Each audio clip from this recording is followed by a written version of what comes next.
Hey there, welcome to MagnetiK Mumma, the podcast where we parent with nervous system wisdom, soul-led grit, and zero shame.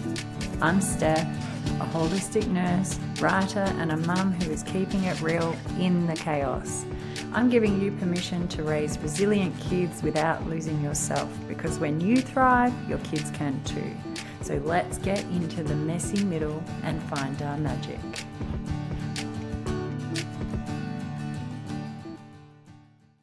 Hey there, welcome to MagnetiK Mumma. I'm Steph, nurse, writer, and a mum in the thick of it, in the messy middle, raising tweens and teens. And let me tell you, February, after coming back from holidays and summer in Australia and starting the school term, has been an interesting way to kick off the year. So I am going to dive into something that I've been experiencing, which I would like to share with you in regards to your young people stretching the truth or sharing a few mistruths, aka lying. So I just want to highlight that at school camp drop-off this week, I noticed two particularly distinct different scenes, right? Some kids were clinging to their parents, scared to get on the bus, apprehensive about what it meant to be away from home. Meanwhile, some of the parents were clinging on to their kids and the kids were ready to go, but the parents were like, oh my God, what does it mean 5 days away from home? And then there's also the the parents who write little messages so that their kids can find them while they're on camp, or really cool things that I don't think of doing myself, so good on you for doing those things. Slipping air tags into backpacks, interesting one. But yes, feeling that anxiety around separating, and often that's a good time to reflect on what is your attachment style. But let me go back a step. Then you got my kids or my daughter, who jumped on the bus, barely even gave me a hug, and walked away like they'd just been released. And, off up the bus steps, bye, Mum. And that's it. And I stood there thinking to myself, well, that's pretty humbling, because, it's nice that she's excited to go, but she doesn't really care that she's saying goodbye to her mum.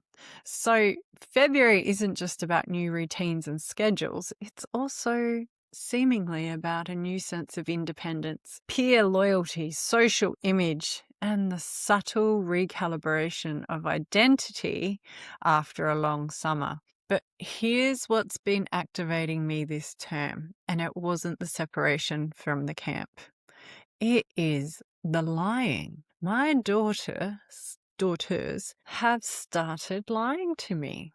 And if I'm honest, lying is one of my biggest triggers. Like, I flip my lid when I find out people are lying. And, if you've ever experienced betrayal in a friendship, in a partnership, in family, you know how destabilizing dishonesty can feel. Lying just doesn't feel inconvenient. It feels unsafe. It erodes trust. It makes you question your reality. And for me, it shakes my foundation. And honesty is one of my core values. Be honest, own it, make mistakes, say sorry, repair.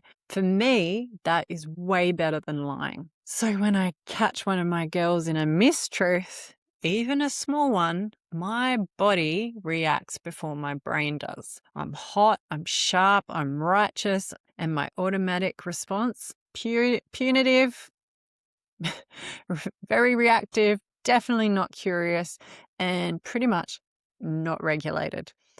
And I don't even have the capacity to be like, calm down and breathe. Like I literally fly off the handle because for me and my nervous system, lying equals betrayal. And here's the truth. My explosive responses are not working.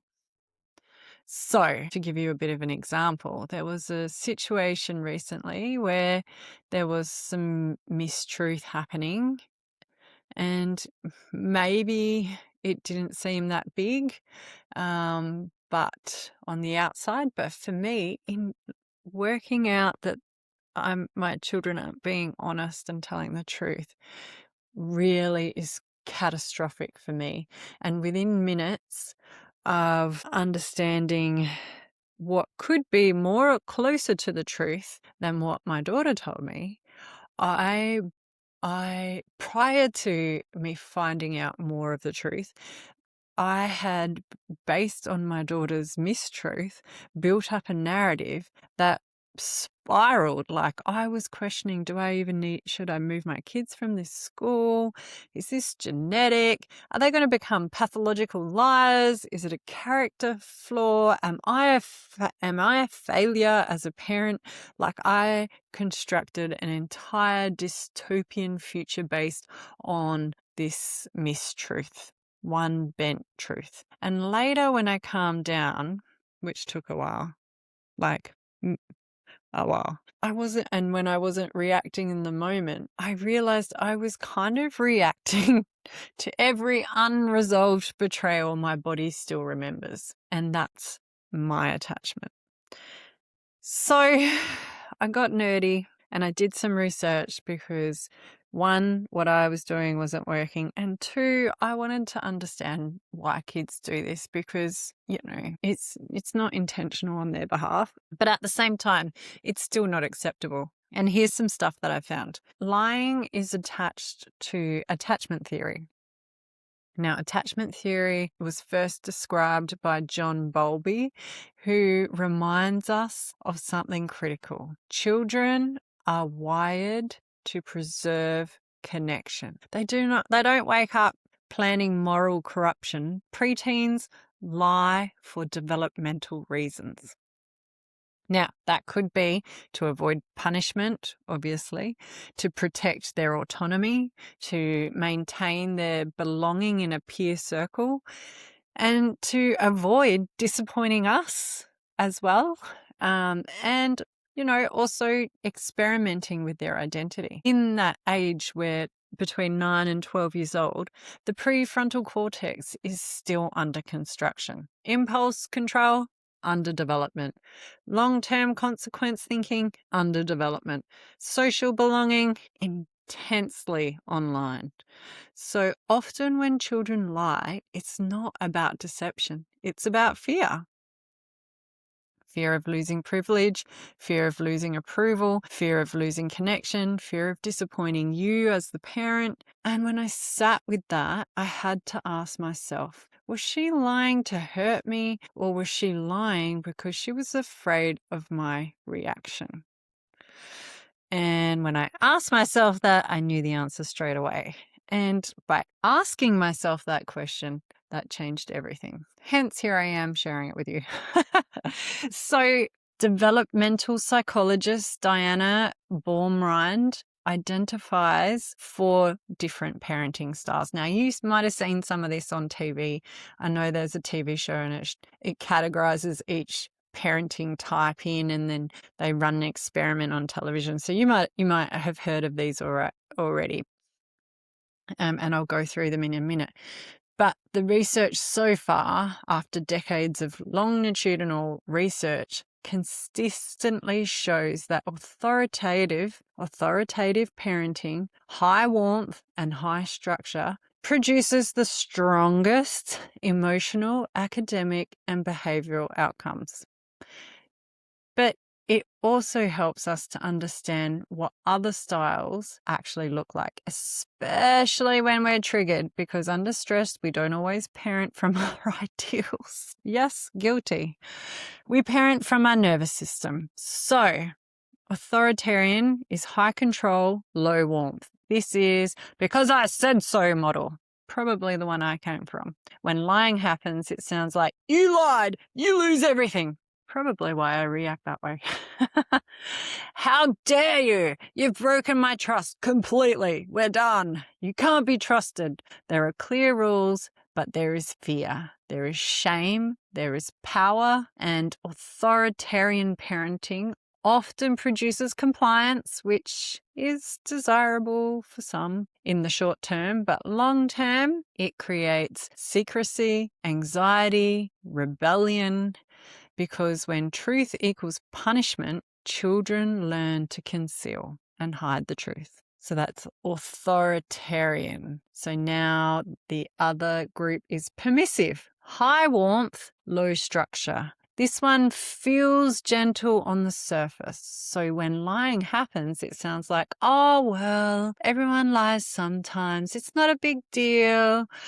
I don't want to upset them. Like, there's love, right? There's softness, but there's no boundary. Doormats, also very guilty of this.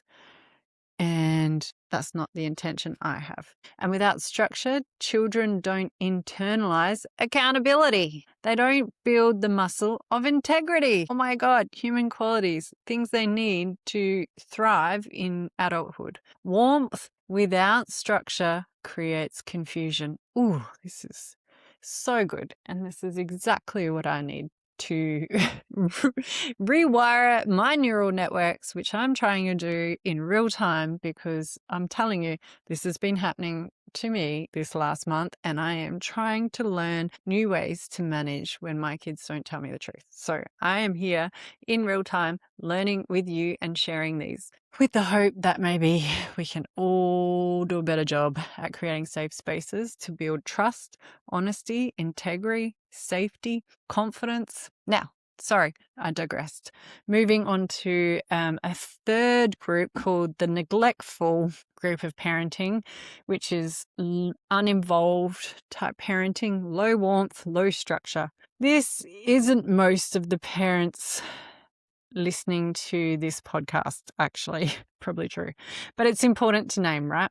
When lying happens, it sounds like, I don't care, whatever, deal with it yourself. There's emotional distance, there's minimal guidance, there's very little engagement, and research consistently shows this style produces the weakest outcomes in terms of emotional regulation and long-term resilience. Ooh, super interesting.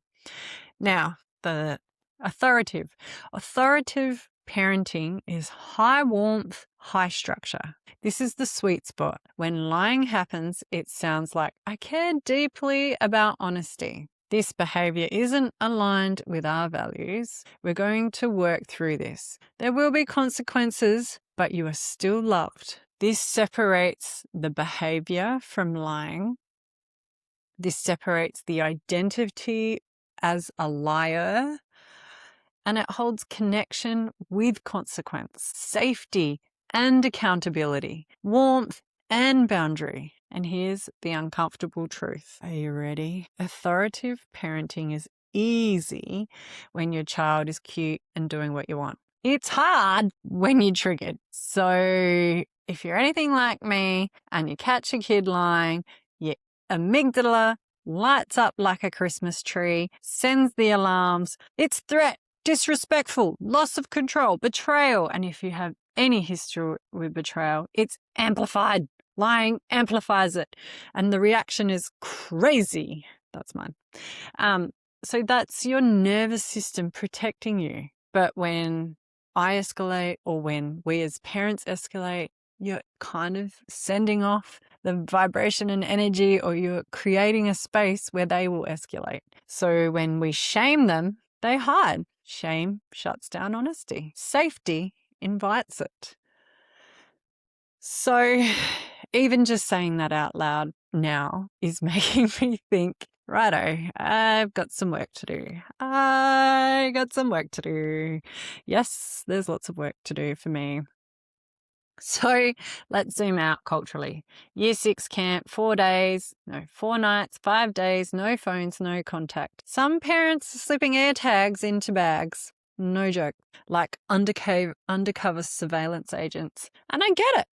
Like, we are in this era of constant connectivity, immediate reassurance, digital oversight. And suddenly, when we cut the cord and they're not in our vicinity for 5 whole days, it's like the kids are fine, but the parents and their attachment systems are activated.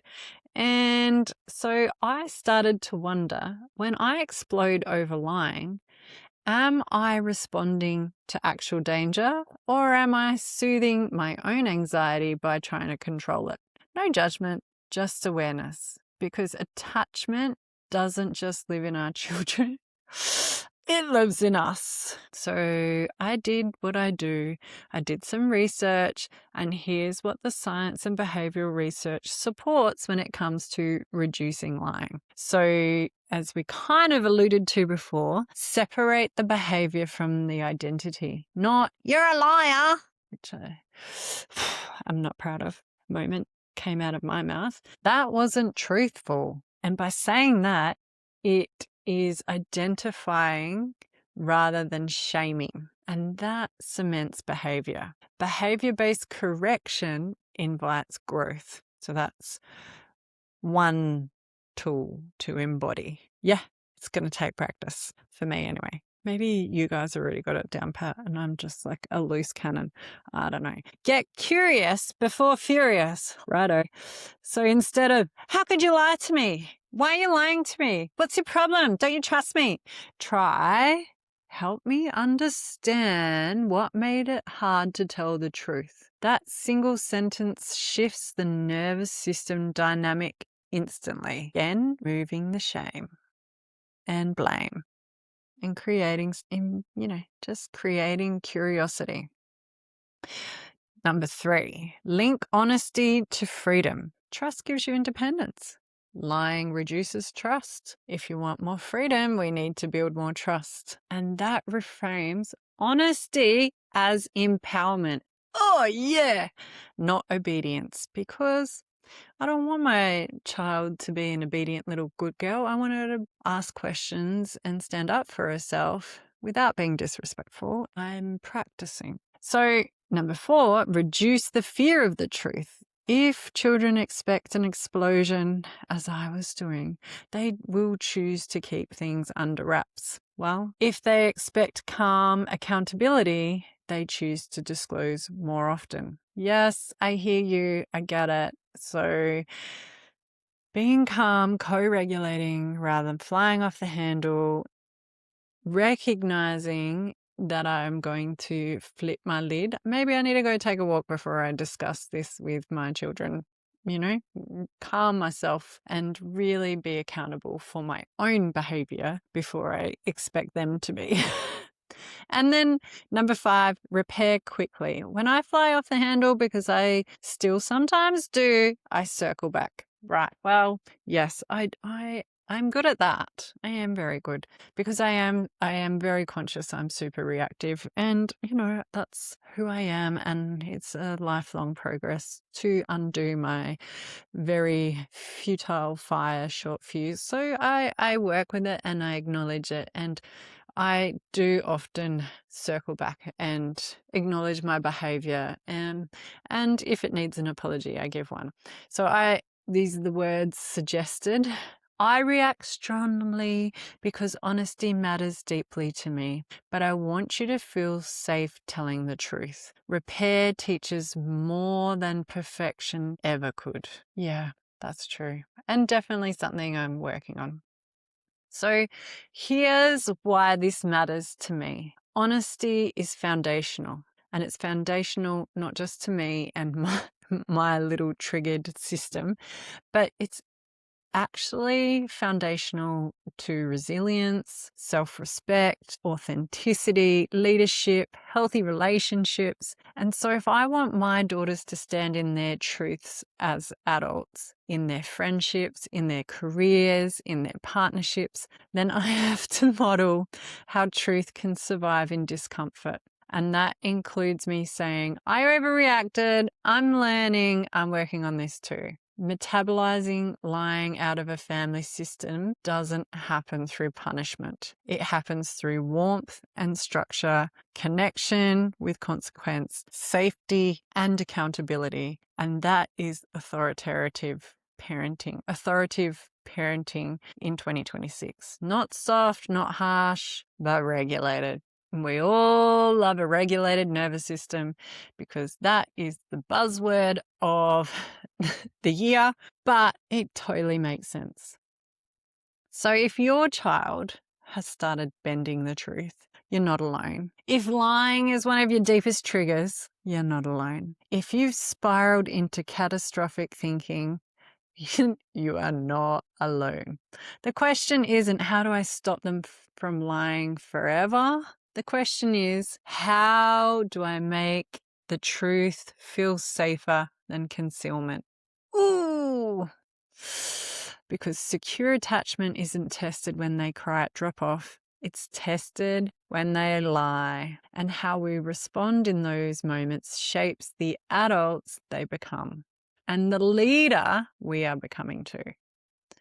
So I hope that's given you something to think about, reflect on, and I would love to hear your stories about how you may handle lying, and if you think you agree with the authoritative parenting method, or if you have something that's worked for you that's better than that.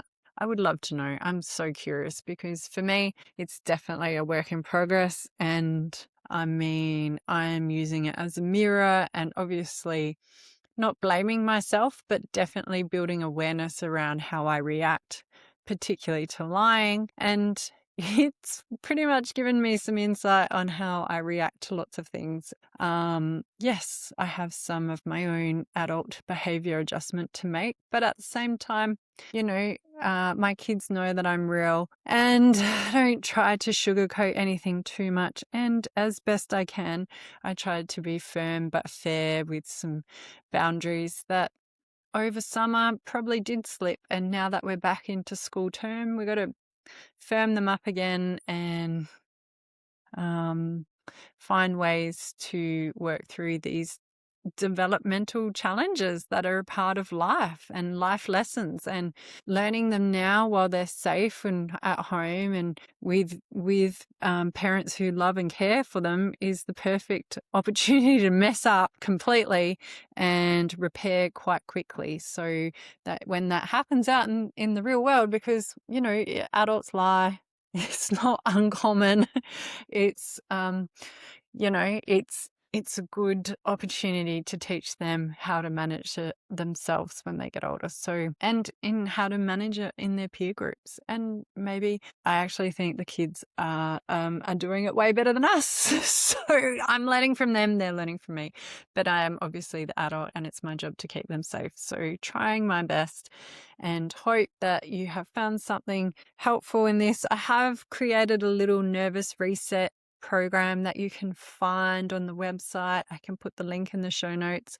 If anyone needs a bit of gentle guidance in calming the nervous system, or just becoming aware of what their nervous system is doing or where they're sitting, and just building that awareness around your reactivity, non-reactivity, and how that impacts on the space that you live in and with the people around you. So anyway, check it out. It's there. Till next time, see you, and hope you all enjoy the rest of the summer in February in Australia anyway. Bye.